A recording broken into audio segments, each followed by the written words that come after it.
Good morning dear students.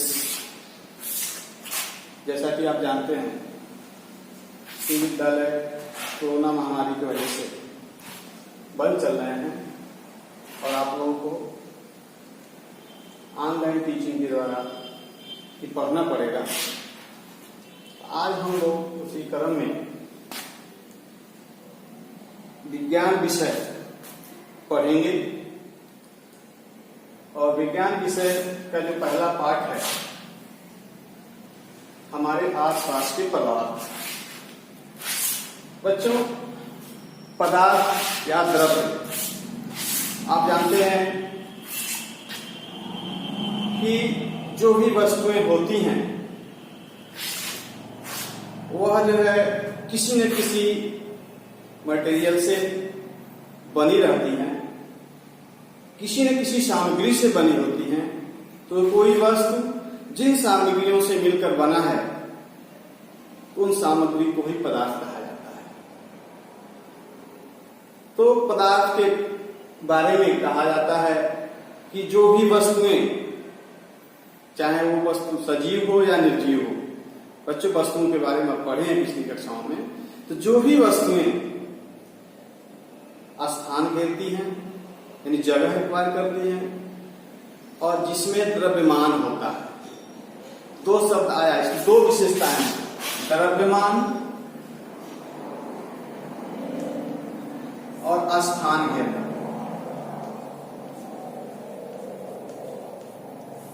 ये दो शब्द आए हुए हैं।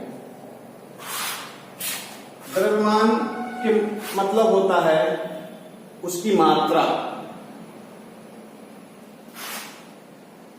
द्रव्यमान को यम से दर्शाया जाता है। इसका जो यूनिट होता है, जो मात्रक होता है, वो किलोग्राम होता है। किलोग्राम। तो जो भी वस्तु जो तौली जाती हैं, इसको हम तौलते हैं तो किलोग्राम में तौलते हैं। दूसरा, जगह घेरने से तात्पर्य है वस्तुओं के आयतन से। आयतन, दो शब्द आया है यहाँ पे, द्रव्यमान और आयतन। देखो, द्रव्यमान अलग चीज है और भार अलग चीज होता है। तो अगर हम द्रव्यमान और दूसरा है भार, जिसे आप पूछते हैं भार। ये भार जो होता है, भार, वेट, ये द्रव्यमान होता है। मात्रा पढ़ेंगे आप फिजिक्स में कि द्रव्यमान को संकेत यम से, इसको यम जी कहा जाता है। दोनों में अंतर है बच्चों। जैसे आप द्रव्यमान किसी वस्तु का जो मात्रा होता है वह कभी शून्य नहीं हो सकता, उसकी मात्रा जितनी रहेगी उतना ही रहती है। वही भार होता है, तो कोई वस्तु का भार अलग अलग स्थानों पे अलग अलग हो सकता है, लेकिन द्रव्यमान होता है वो अलग नहीं होता, वो सेम रहता है। उदाहरण के रूप में एक गिलास में आप देखिएगा, गिलास में पानी रखे हैं तो पानी के अंदर द्रव्यमान है, उसको उठाएंगे तो भारी लगेगा, तो उसके भार से रिलेटेड है, लेकिन उसका द्रव्यमान उसमें है। उसी पानी को, उसी गिलास में भरे पानी को अगर दूसरे बर्तन रखे पानी के अंदर ले जाते हैं तो हल्का महसूस होता है, तो उसका भार बढ़ जाता है, न उसका द्रव्यमान घटता है। तो द्रव्यमान वस्तु का स्थिर रहता है, ये स्थान के साथ बदलता नहीं है। और वस्तु का जो भार होता है, किसी वस्तु को पृथ्वी जिस बल से अपने तरफ खींचती है वही भार होता है। यानी हम किसी वस्तु को अंतरिक्ष में भेजा जाता है तो अंतरिक्ष में द्रव्यमान रहता है, लेकिन उसकी भार शून्य हो जाती है, भारहीनता आ जाती है। तो वस्तुओं के अंदर द्रव्यमान होता है। दूसरा शब्द आया है आयतन।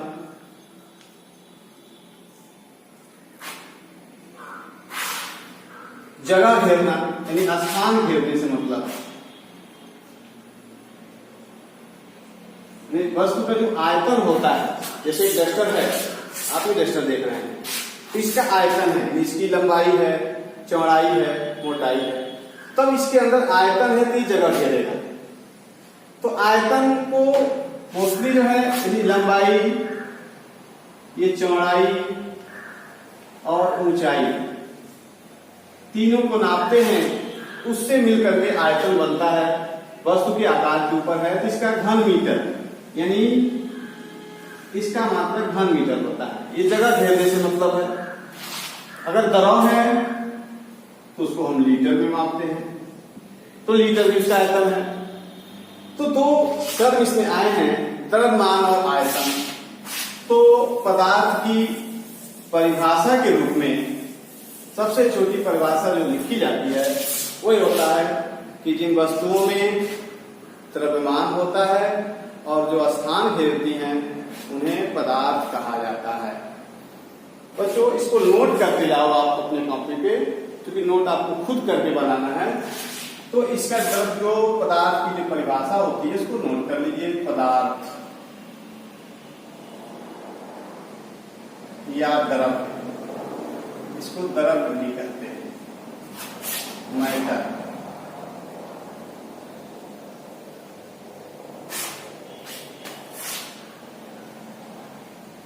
वे वस्तुएं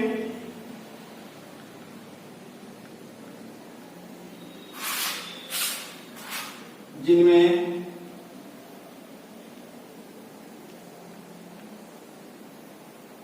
द्रव्यमान होता है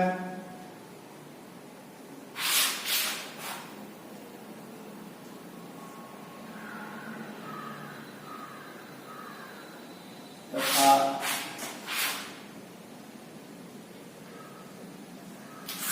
स्थान घेरती हैं, पदार्थ कहलाते हैं।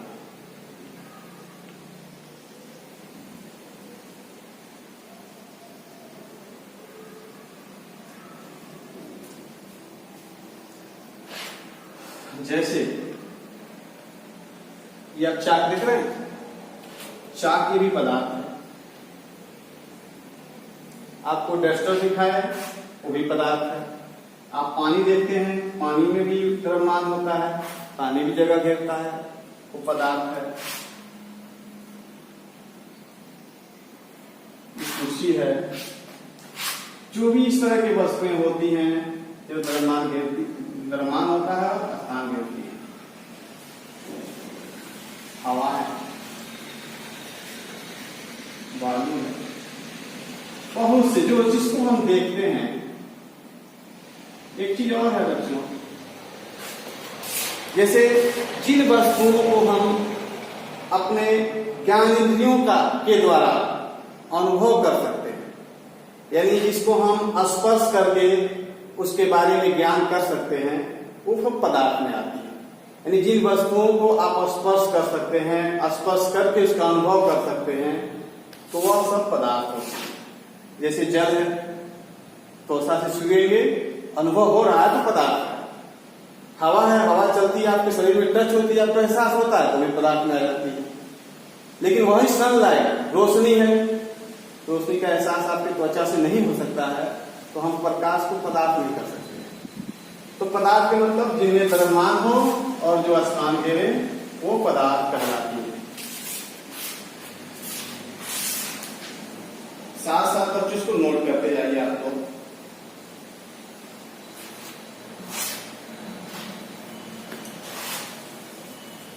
अब बच्चों अगला टॉपिक है कि पदार्थ की विशेषता तो हम जो जान गए मुख्य दो, इसका अनुभव हम कर सकते हैं। लेकिन पदार्थ बना किससे? हर वस्तु चाहे चीज सजीव निर्जीव हो पदार्थ से बनी है। फिर पदार्थ का रचना कैसी होती है, वह किससे बना हुआ है, उसकी भौतिक स्वरूप क्या है, उसके बारे में हम अध्ययन करेंगे।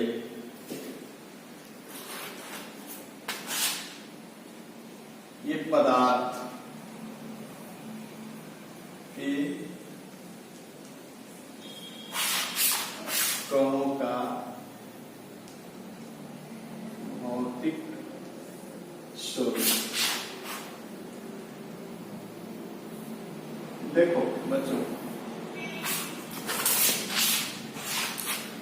पदार्थ जो होते हैं बहुत सूक्ष्म कणों से मिलकर बने होते हैं, अति सूक्ष्म कणों से मिलकर बने होते हैं। प्रत्येक पदार्थ इतने सूक्ष्म कणों से मिलकर बना है जिसकी कल्पना भी मुश्किल है। यानी हम बहुत सूक्ष्म कल्पना जो कर सकते हैं, उससे छोटा कोई वस्तु नहीं है, कोई चीज है ही नहीं।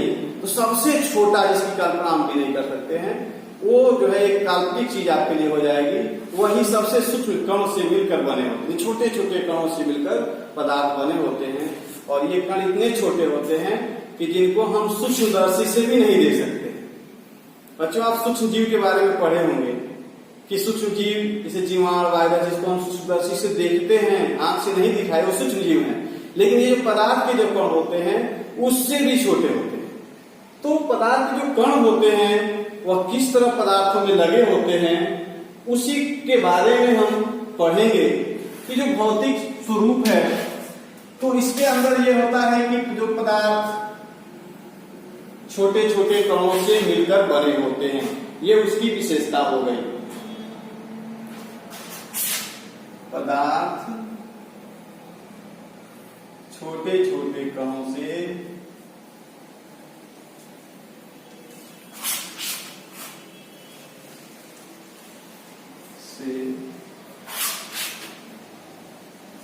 मिलकर बने होते हैं।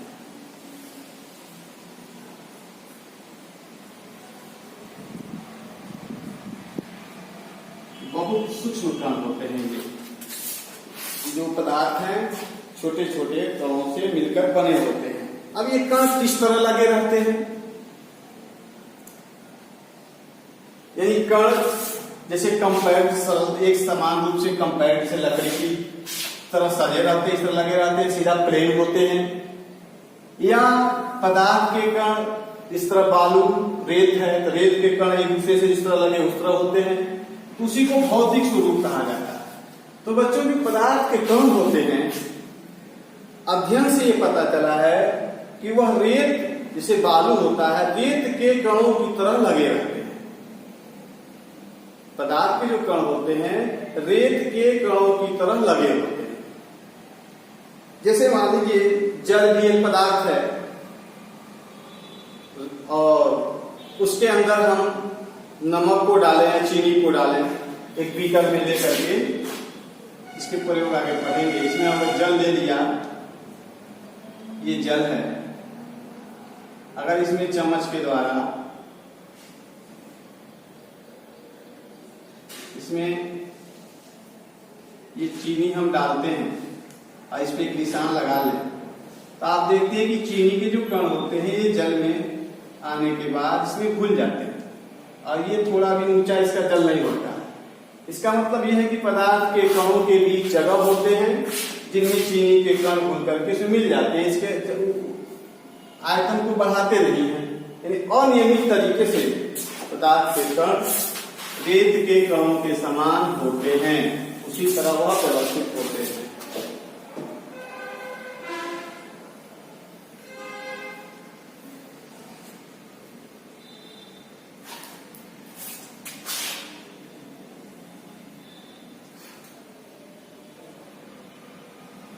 पदार्थ के कण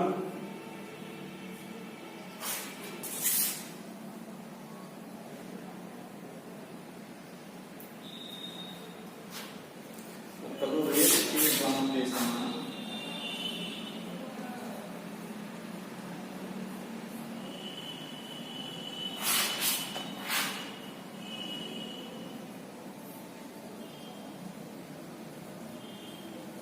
व्यवस्थित होते हैं। ये इतने सूक्ष्म होते हैं,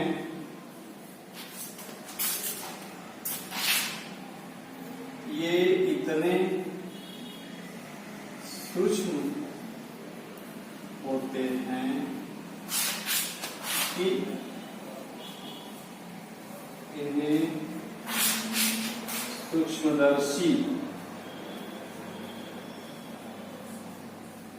सूक्ष्मदर्शी के द्वारा भी नहीं देखा जा सकता,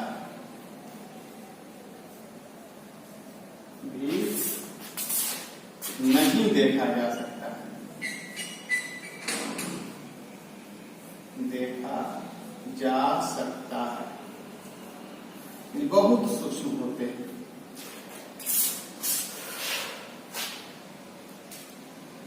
तो बच्चों, ये पदार्थ के कणों का भौतिक स्वरूप है कि इनके कण रेत के कणों की तरह होते हैं, वैसे ही जो है व्यवस्थित होते हैं और बहुत सूक्ष्म होते हैं, जिन्हें सूक्ष्मदर्शी से हम नहीं देख सकते हैं। हर पदार्थ अति सूक्ष्म कणों से मिलकर बना होता है। ये पदार्थ के भौतिक स्वरूप के बारे में। अगला टॉपिक है बच्चों,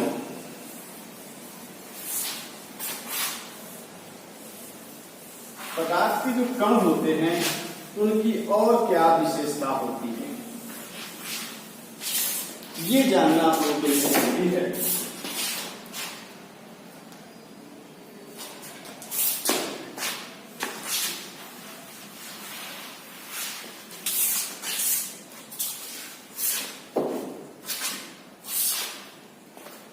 पदार्थ के कणों की विशेषता।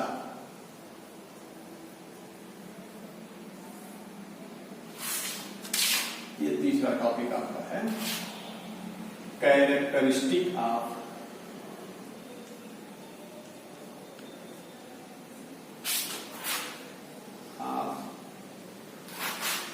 Particle of matter.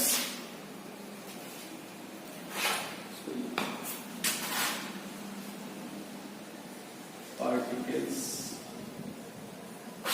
मैटर।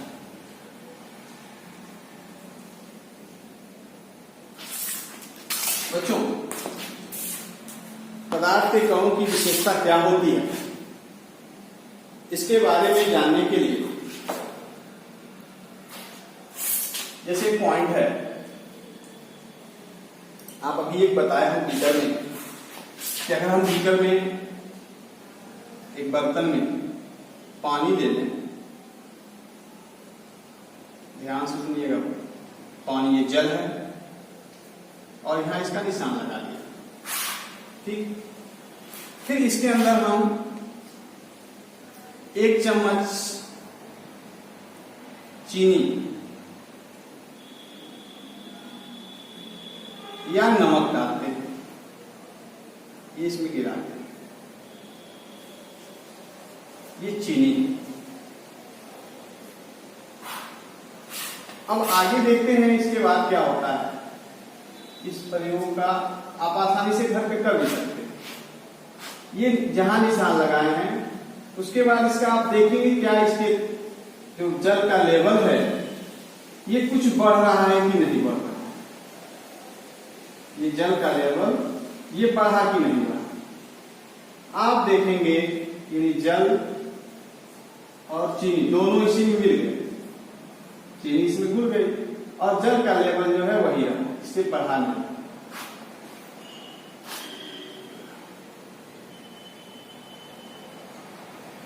तो बच्चों इससे क्या पता चलता है, चीनी के कण कहां गए। पानी था पहले से, चीनी के कण कहां गए। इससे ये निष्कर्ष निकलता है कि पानी के कणों के बीच चीनी के कण पहुंच गए, यानी पानी के कणों के बीच खाली जगह होता है जिसमें चीनी के कण उसमें चले जाते हैं। तो इससे ये पता चला कि जो पदार्थ होते हैं, हर पदार्थ के जो कण होते हैं उनके बीच में खाली जगह होता है, रिक्त स्थान होता है, जिसे हम अंतरा अणु अवकाश या इंटरमॉलिक्यूलर स्पेस कहते हैं। तो पहला जो कणों की विशेषता ये हुई, इस प्रयोग से दर्शाया है कि पदार्थ के कणों, चाहे पानी हो, सबकी बात हो रही, पूरे पदार्थ के कणों के बीच खाली जगह होता है। अब यह है कि खाली जगह किसी पदार्थ में कम हो सकता है, किसी में अधिक हो सकता है, वह उसके भौतिक अवस्था पे निर्भर करता है। तो पहली जो विशेषता हुई कि पदार्थ के कणों के बीच रिक्त स्थान होता है। पहली विशेषता पदार्थ के कणों हुई कि पदार्थ के कणों के बीच, पार्टिकल्स के बीच रिक्त स्थान होता है। रिक्त स्थान, खाली जगह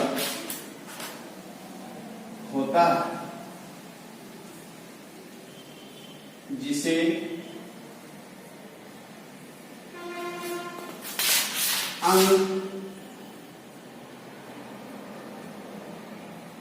अंतरंग अवकाश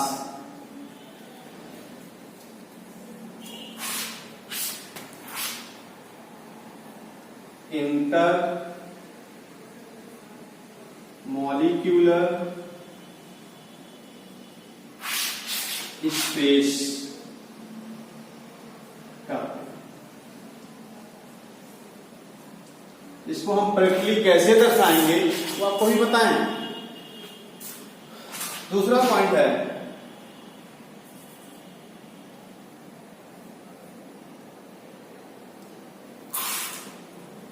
जैसे बच्चों एक अगरबत्ती लेते हैं, अगरबत्ती आप देखे हैं, उसमें अगरबत्ती को रखे हैं घर के अंदर, जब तक वो नहीं जला रहे हैं तब तक उसमें से हल्की हल्की खुशबू आती है। लेकिन अगर अगरबत्ती को घर के किसी कोने में जला के रख दिया जाए तो उसकी खुशबू, उसकी महक पूरे कमरे में फैल जाती है। ये आप देखे होंगे घर पे प्रैक्टिकल, बिल्कुल साधारण प्रैक्टिकल है। जब तक अगरबत्ती रखे हैं तब तक उसमें से हल्की हल्की सुगंध आती है। जब उसको हम जला देते हैं तो उसकी खुशबू पूरे कमरे में फैल जाती है। तो अगरबत्ती जल रहा है, जो उसका खुशबू है, जो गैस है, वो भी पदार्थ है। तो क्या होता है कि पदार्थ के कण घर के एक कोने से पूरे कोने में फैल गए। पास रखा था तो कम फैले थे, लेकिन वहां से फैल गए। इससे यह दर्शाया जा सकता है कि पदार्थ के कण गति करते हैं, इस कोने से उस कोने तक पहुंच गए। तो पदार्थ के कणों में गतिज ऊर्जा होती है और वो गति करते हैं। तो पदार्थ के कणों में जो गतिज ऊर्जा होती है वह ताप अधिक होने पे बढ़ जाती है, ताप कम होने पे घट जाती है। दूसरा जो एक्सपेरिमेंट है, जैसे अगर एक बीकर में जल आप रखे हुए हैं, कांच का बर्तन होता है गिलास के आकार का, जो लैब में आपको देखने को मिलेगा, तो इसमें आप अगर जल ले लिए, ठीक, इसके अंदर पोटेशियम पर मैग्नेट लाल रंग का क्रिस्टल होता है, एक टुकड़ा, ये पोटेशियम पर मैग्नेट, ये पोटेशियम पर मैग्नेट का एक टुकड़ा अगर इसमें हम डालते हैं तो आप क्या देखते हैं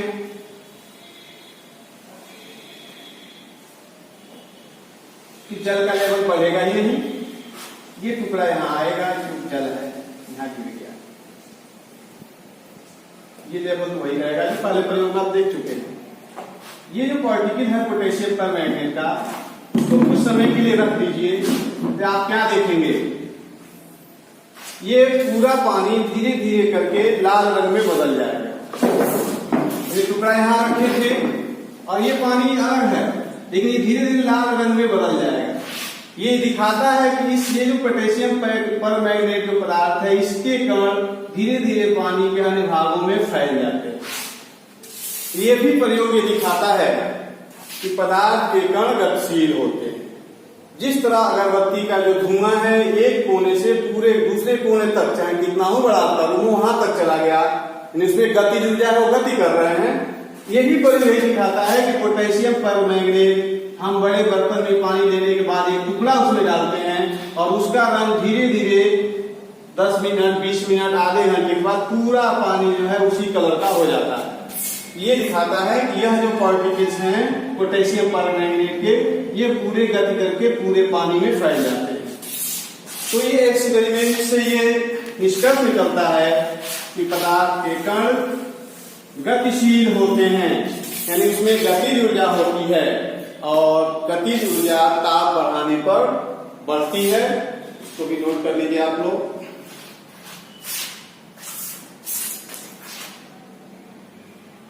पदार्थ के कण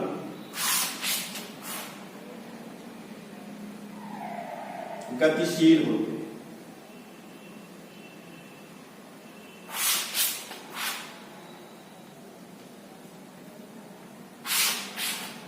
अर्थात कणों में गतिज ऊर्जा काइनेटिक एनर्जी होती है। चूंकि यह ऊर्जा किसी में अधिक किसी में कम होती है, जो पदार्थ की अवस्था पे निर्भर करता है। तो बच्चों, दो विशेषता इसके हुए। पहला, पदार्थ के कण के बीच खाली स्थान होता है। दूसरा, पदार्थ के कण गतिशील होते हैं, यानी उसमें गतिज ऊर्जा होती है। तीसरा एक पॉइंट और है जो पदार्थ की विशेषता में आता है। आप जो है प्रैक्टिकली 3 पदार्थ लीजिए। एक लोहे का किल ले लीजिए और एक रबड़ ले लीजिए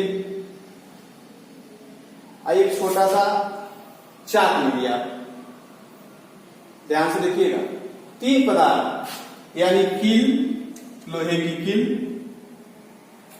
ये आपका चाक,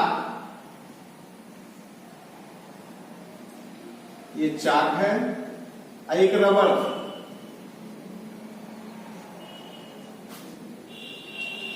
ये 3 चीज आप लिख सकते हैं, देख सकते हैं, क्योंकि प्रैक्टिकली एक चीज है। अब आप देखिए, लोहे की किल को किसी दूसरे वस्तु से उस पर आघात पहुंचाइए, चोट मारिए, तो उसके अंदर बहुत कम जो है चेंजिंग आएंगे, यानी उसके कण जल्दी दूर नहीं हटेंगे, या अगर हटाना भी होगा तो बहुत अधिक आपको बल लगाना पड़ेगा।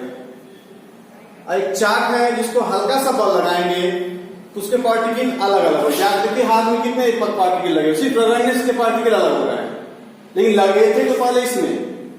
तीसरा जो रबड़ है उसको भी तानेंगे, उसके पार्टिकल दूर होंगे, फिर वह सिकुड़ जाएगा, नजदीक आ जाएंगे। तो ये एक्सपेरिमेंट दिखाता है कि जो पदार्थ के कण होते हैं वह एक दूसरे को अट्रैक्ट करते हैं, चाहे किसी अवस्था में रहे, वो अट्रैक्शन किसी में अधिक होगा, किसी में कम होगा।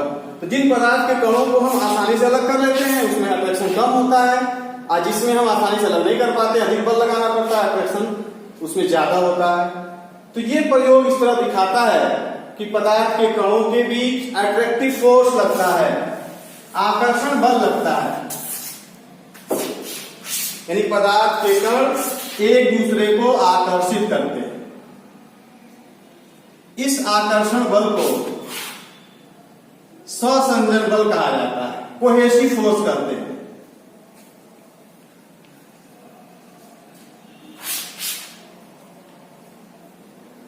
एक दूसरे को आकर्षित करते हैं, अर्थात इनके कणों के बीच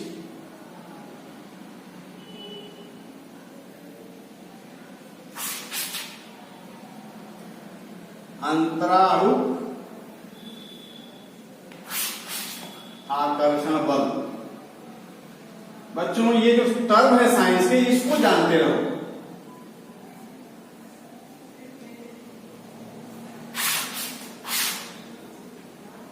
inter molecular force, inter molecular force